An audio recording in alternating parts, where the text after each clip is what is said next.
And first tonight, charities have told us that they are being overwhelmed by the generosity of support for Afghan refugees. One group in Derby, well, they've run out of storage space, and another in Nottingham has seen a surge in people who want to offer spare rooms. But our councils say that what is needed most is empty properties and job offers. Our social affairs correspondent Jeremy Ball reports. Come with new ideas. Yeah. A friendship that began in an hour of need. Aslam's an Afghan refugee. They were total strangers when Clive invited him to stay rent-free 3 years ago. Aslam had just got a visa after winning his asylum case, but he couldn't get a tenancy because he didn't have a bank card or any credit history. I was almost a homeless person. I found it really a very warm house. Now we are more than friends. We are close friends. Because of Clive, then I have found other friends, and then it has connected me to the British society, British culture, and the way of life here. And sometimes when I speak English, I listen. Clive is speaking on the back of my head here, because when he was speaking English, I was listening to him. They were introduced by a charity called Host in Nottingham that's been flooded with new inquiries as a result of the Afghanistan crisis.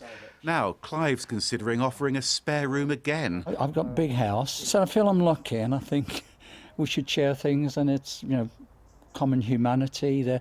If somebody's in need, we should try and help them. And Aslam, well, he was here for 5 months, and we had brilliant conversations. There's a lot of bad situations in the world, and it's hard to, as individuals, to put them all to rights, but I think we can all do a little bit. The latest Afghan families are starting to arrive after the evacuation in Kabul. Most of those were invited here because their work for the British would have put their lives in danger. This Derby charity is supporting dozens of Afghans who are now in a local hotel, delivering toys and a change of clothes to people who arrived with only their hand luggage. Volunteers have been sorting that clothing here at St Anne's Church Hall. They're now getting dozens of donations every day. It's been heartwarming, it's been inspirational, but it's also been a huge challenge. We've only got a limited amount of storage space. The storeroom is completely full. My garage is full, and it's wonderful to be overwhelmed with such generosity. I mean, that's the important message to get across. We want to be overwhelmed like this, longer term, not just for the next few weeks. And Aslam's now supporting himself. He's moved to Derby too, where he's living with his wife and daughter, and where he's now working, paying taxes, and looking forward to a future here.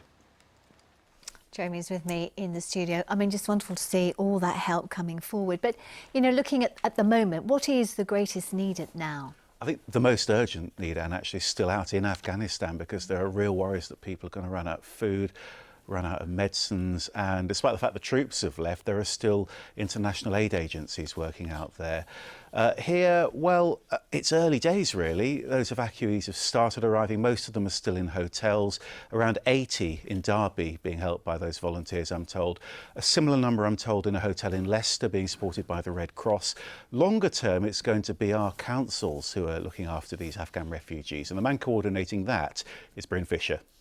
We are looking for 4+ bedroom properties and job opportunities for the Afghans that are arriving.